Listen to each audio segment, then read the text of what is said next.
तो वैसे hello welcome. आज अपन डिस्कस करने वाले हैं build up your understanding question number 24 of chapter rotational motion rigid body dynamics. ठीक है, तो क्वेश्चन जो है एक बार मैं रीड आउट करना चाहूँगा। तो क्वेश्चन में गिवन है a metal pipe bent at right angle at its mid point is pivoted to a fixed hinge point support at one of its end so that it can rotate freely in this plane about this hinge point. Hinge point के about एक metal pipe अपने पास लगा हुआ है। Alright, a flexible hose is connected at the pivot end. यहाँ पे flexible whose connected है जिसके थ्रू पानी इसके अंदर आ रहा है और पानी इसके अंदर कंटिन्यूसली आ रहा है और ये स्मूथ है, मतलब यहाँ पे इस हूज की वजह से कोई भी फ्रिक्शन फोर्स नहीं आएगा। Right, when water is fed at a particular rate into the pipe the upper arm of the pipe makes an angle alpha. जब पानी किसी भी पर्टिकुलर रेट से आता है तो अपर आर्म जो होगा पाइप का वो एक अल्फा एंगल बनाएगा इस रॉड के पाइप के साथ में। वर्टिकल का एंगल कितना होगा? अल्फा होगा। ये गिवन है। और क्या गिवन है अपने को? If the rate of feeding water is gradually made eta times, मतलब मान लो पहले पानी किसी भी रेट से आ रहा था, अपने को पता नहीं है, अब तब जो है इक्विलिब्रियम एंगल कितना था? अल्फा था। बाद में रेट कितनी कर दी अपन ने? रेट कर दी अपन ने eta times the initial rate. तो अब एंगल हो चुका है बीटा। फाइनल इक्विलिब्रियम एंगल हो चुका है beta and we need to find this angle beta. तो एक बार मैं चाहूँगा ये क्वेश्चन जो है डिस्क्रिप्शन में लिखा है उसे पढ़ लें, वीडियो को पॉज करें और क्वेश्चन ट्राई करें, then you should watch the solution. Alright, तो अब ट्राई करते हैं इस क्वेश्चन को कैसे करना है। तो एक तो गिवन अपने को ये राइट एंगल है, दूसरी इन्फॉर्मेशन गिवन है कि this point is the mid point. Right, ये पॉइंट मिड पॉइंट है। तो अगर यहाँ से यहाँ तक की लेंथ, अब देखना अपने को क्वेश्चन में केवल एक वेरिएबल गिवन है alpha, answer is expected only in terms of alpha. तो पाथ फाइंडर का क्वेश्चन है तो अच्छा क्वेश्चन होगा, इसलिए मैथ्स यूज करता है केवल मिनिमम नंबर ऑफ वेरिएबल्स में अपने को अपना मैक्सिमम पार्ट ऑफ आंसर देना है। राइट, तो अब अपने को गिवन है मिड पॉइंट है ये, तो ये चीज़ एल है, ये चीज़ एल है। मिड पॉइंट है इसलिए अपन ने मान लिया कि ये एल है, ये एल है। इसके अंदर से पानी फ्लो हो रहा है, ठीक है, इसके अंदर से पानी फ्लो हो रहा है। राइट, अब पानी इसके अंदर से अगर कांस्टेंट वेलोसिटी v से फ्लो हो रहा है, अपन मान लेते हैं कि पानी की जो भी स्पीड है वो v है। पानी की स्पीड इनिशियली कितनी थी? v थी। तो पानी आएगा, आते ही पानी सबसे पहले यहाँ से टकराएगा। पानी यहाँ से टकराएगा तो एक थर्स्ट फोर्स यहाँ पे देगा, एक थर्स्ट फोर्स यहाँ पे देगा, फिर पानी यहाँ से मुड़ जाएगा और पानी कंटिन्यू करेगा v स्पीड से आगे मूव करना। यानी यहाँ से पानी आया और पानी ने मोमेंटम ऐड किया और फोर्स लगाया।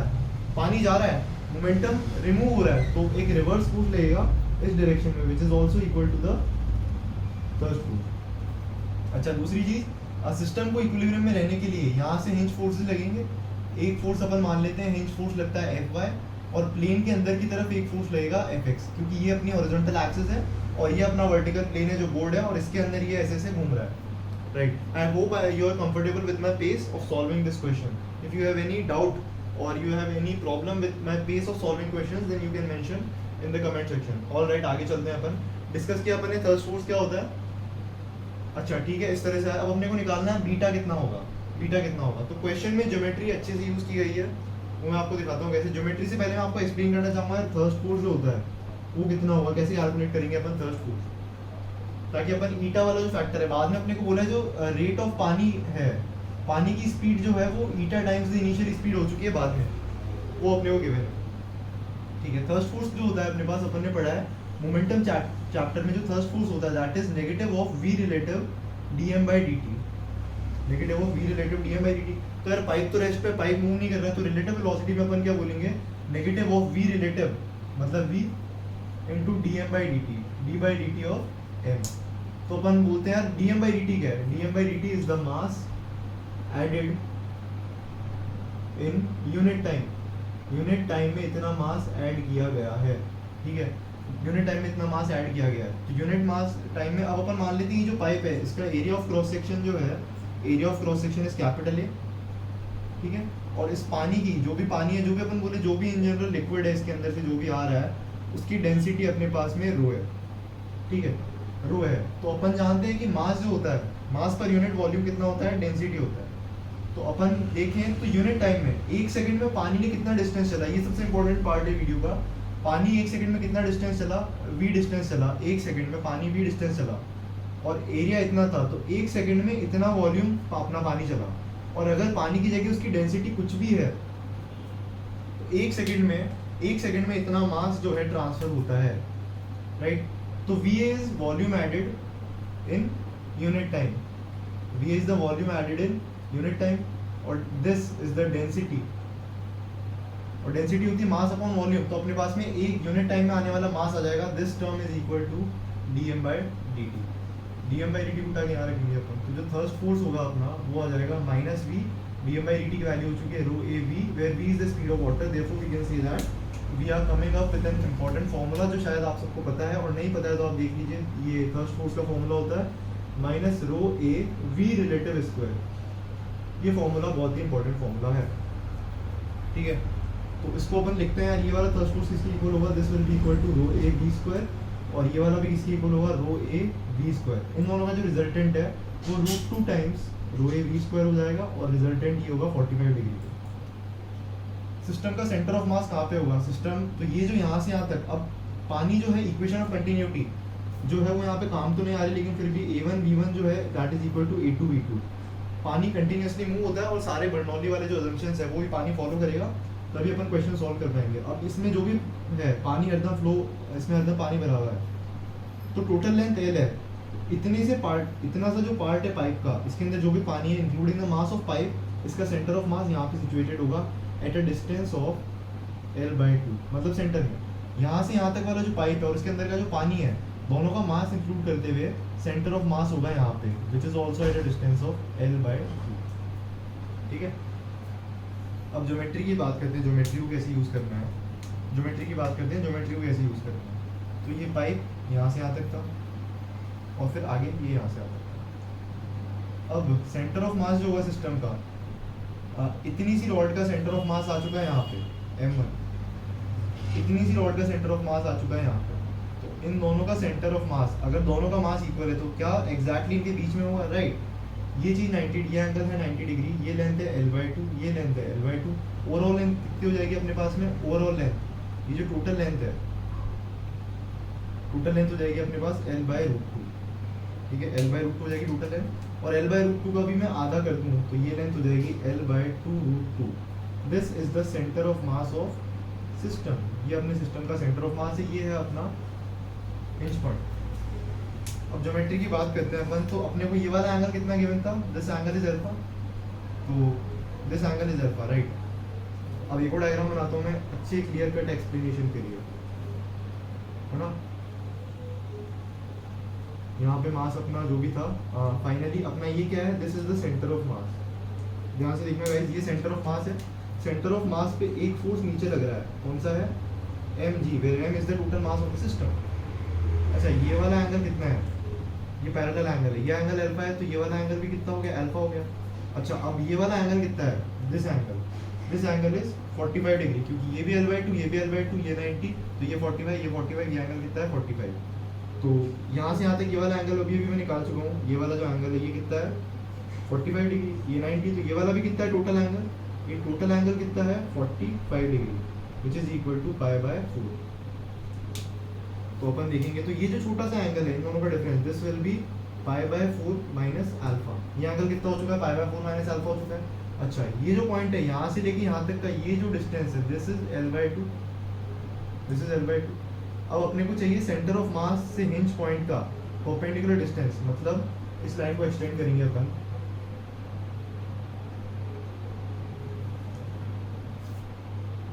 इस लाइन को एक्सटेंड करेंगे तो मेरे को ये डिस्टेंस चाहिए, इसको बोलता हूँ मैं x, मेरे को ये डिस्टेंस चाहिए, सेंटर ऑफ मास वाली ये वर्टिकल लाइन है अपनी नीचे आ रही है, और मेरे को ये डिस्टेंस चाहिए। तो ये डिस्टेंस कैसे निकालूंगा यार मैं, this distance will be total of, ये वाली जो लाइन है देखना, ये वाली, इसको मैंने एक्सटेंड किया यहाँ से लेके यहाँ तक की, ये लेंथ कितनी होगी, ये लेंथ कितनी है L/2, मैंने बताया था ये लेंथ L/2 है, ये एंगल अल्फा है, तो इसका इधर वाला कंपोनेंट कितना होगा L/2 cos अल्फा, इधर वाला होगा L/2 sin अल्फा, तो ये चीज़ हो चुकी है L/2 sin अल्फा, ठीक है।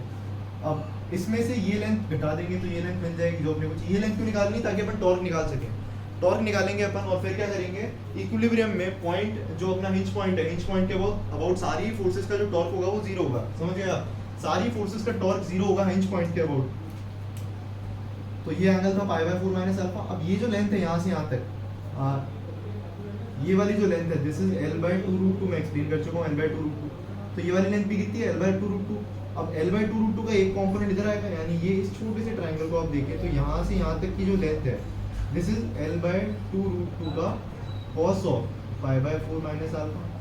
और ये जो छोटा सा डिस्टेंस है ये क्या होगा, this is equal to L/2√2, L/2√2 का sine of it is π/4 minus alpha. तो अपने को अगर x चाहिए तो अपन टोटल डिस्टेंस में से ये डिस्टेंस हटा देंगे तो अपने को ये डिस्टेंस मिल जाएगी। So I hope this is clear to you, this is the concept behind this question. अब बस क्वेश्चन सॉल्व करना है, कह रहा भी बहुत सारा बाकी है।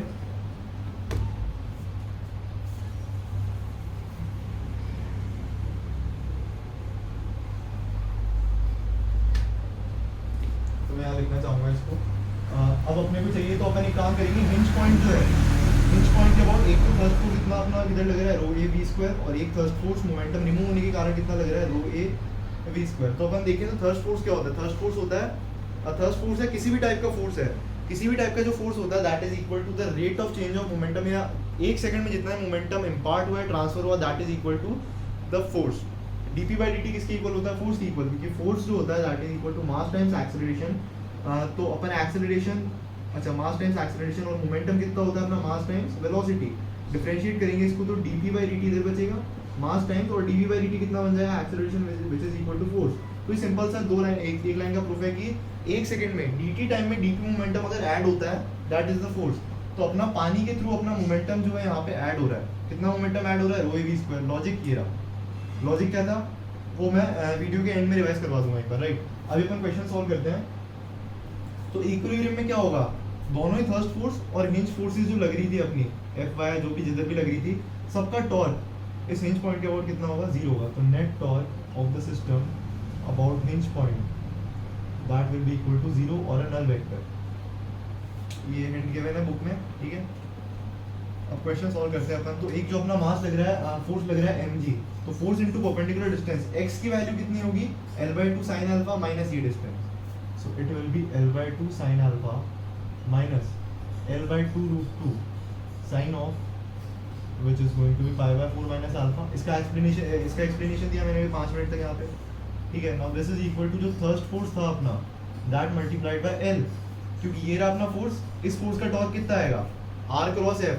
तो यहाँ से यहाँ तक वाली लेंथ थी अपनी L, R क्रॉस F, तो ये अपनी बनी फर्स्ट इक्वेशन। अच्छा थर्स्ट फोर्स है तो वेलोसिटी जो है बाद में ईटा टाइम्स वेलोसिटी हो चुकी है, देयरफॉर जो थर्स्ट फोर्स होगा that will become eta square times thrust force. We can say that the thrust force is proportional to v square. तो अगर वेलोसिटी ईटा टाइम्स हो जाएगी तो thrust force eta square times हो जाएगा, right. तो next equation अपन बनाएंगे, अपना था mg L/2। Now the equilibrium angle is beta minus L/2√2 into sine of it is π/4 minus beta, this is equal to eta square times first force multiplied by length, this is second equation। अब अपने को alpha और beta निकालना है यहाँ से। तो अब क्वेश्चन चालू होता है मैथ्स, यहाँ से फिजिक्स खत्म हो चुकी है, मैथ्स चालू होती है। तो अपन क्या करेंगे, इक्वेशन नंबर 2 को डिवाइड कर देते हैं 1 से। तो 2 को 1 से डिवाइड करेंगे तो mg से mg कैंसिल हो जाएगा, l से l कैंसिल हो जाएगा, ft से ft कैंसिल हो जाएगा, इस तरफ बचेगा। अच्छा और एक चीज़, इस इक्वेशन में से L/2 कॉमन लेंगे, इसमें से L/2 कॉमन लेंगे, दोनों कैंसिल हो जाएंगे। तो मैं कॉमन लेके लिखता हूँ, ये बचा L/2, right. This becomes sine beta minus 1/√2 times sine of π/4 minus beta, that is equal to eta square and that is divided by L/2, और यहाँ से बचेगा अपने पास में साइन अल्फा माइनस 1/√2 का साइन ऑफ π/4 माइनस अल्फा, ठीक है। अब यहाँ से L/2 से L/2 कैंसिल होता है, क्रॉस मल्टीप्लाई करेंगे तो ये बचेगा अपने पास में टर्म साइन बीटा माइनस 1/√2। अच्छा sine of sine a minus b, तो इसको मैं लिख देता हूँ, कितना हो जाएगा ये साइन ए कॉस बी, तो पहले बचेगा cos beta upon √2 minus cos A sine B, तो बचेगा आपके पास साइन बीटा अपॉन √2। ये इस तरफ का अपने पास आ चुकी equation. Now this complete number is equal to eta square times sine alpha minus 1/√2। Same बच जाएगा अपने पास में कितना यहाँ पे, cos alpha minus sine alpha divided by √2, ये बचा अपने पास में। अब इसके बाद में क्वेश्चन को अपन सॉल्व करते हैं।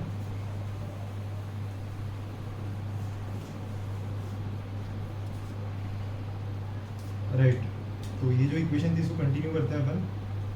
इसके अंदर क्या करना है, यहाँ से √2 को बाहर लो, यहाँ से √2 को बाहर लो, तो ये बचेगा अपने पास में sine beta minus 1/2, it will become cos beta minus sine beta that is equal to eta square times sine alpha minus 1/2 it will become cos alpha minus sine alpha. ठीक है, तो ये बचा अपने पास में sine beta plus 1/2 sine beta becomes 3/2 sine beta minus cos beta by 2 that is equal to eta square times यहाँ पे भी same sine alpha plus 1/2 sine alpha becomes 3/2 times sine alpha minus cos alpha by 2। ये बचा। अब एक काम करो, यहाँ से 2 से 2 से 2 से 2 डिनोमिनेटर में कैंसिल हुआ, तो अब क्या करेंगे अपन 3 sine beta minus cos beta that is equal to eta square times 3 sine alpha minus cos alpha. तो बेसिक मैथमेटिक्स क्या कहती है, इस इक्वेशन को फर्दर कैरी करने के लिए अपन पूरी इक्वेशन को root of 3 square plus 1 square से डिवाइड कर देंगे और 3 upon root of 3 square plus 1 square. यहाँ पर एक छोटा सा ट्राइंगल एज्यूम कर लेते हैं 1/3, ये एंगल अपना ले लेते हैं अपन थीटा। तो अपन बोलेंगे अपना जो थीटा है that is equal to tan inverse of 1/3। Theta कितना है अपना tan इनवर्स 1/3। ऑलराइट, तो यहाँ से थीटा अगर इतना, तो ये चीज़ कितनी है 3/√10। तो पूरी इक्वेशन को अपन ने √10 से डिवाइड किया, तो 3/√10 यहाँ पे बच गया 1/√10, यहाँ पे बच गया 3/√10 और यहाँ पे बच गया 1/√10। ठीक है, अब यहाँ से देखेंगे ट्राइंगल से, तो ये लेंथ कितनी है √10, तो 3/√10 की वैल्यू कितनी है यहाँ से cos थीटा की वैल्यू कितनी है 3/√10 और sin थीटा की वैल्यू कितनी है 1/√10। ठीक है, तो यहाँ से 3/√10 को लिखो cos थीटा, तो ये बचेगा अपने पास में cos theta into sine beta minus sine theta into cos beta that is equal to eta square times 3/√10 was cos theta, so it is cos theta into sine alpha minus it is sine theta into cos alpha. अब वापस ये क्या बन चुका है sine a cos b minus cos a sine b, so it will become sin of a minus b and this will become eta times sin a cos b minus cos a sin b, it will become sin of a minus b। Identities लगाई simple. अब यहाँ से एक काम और कर सकते हैं अपन, जो अपना बीटा होगा the value of beta minus theta will be sine inverse times eta square sine of alpha minus theta. ये आ चुका है, इसको और सिंप्लीफाई तो हो चुका है खैर सॉल्व।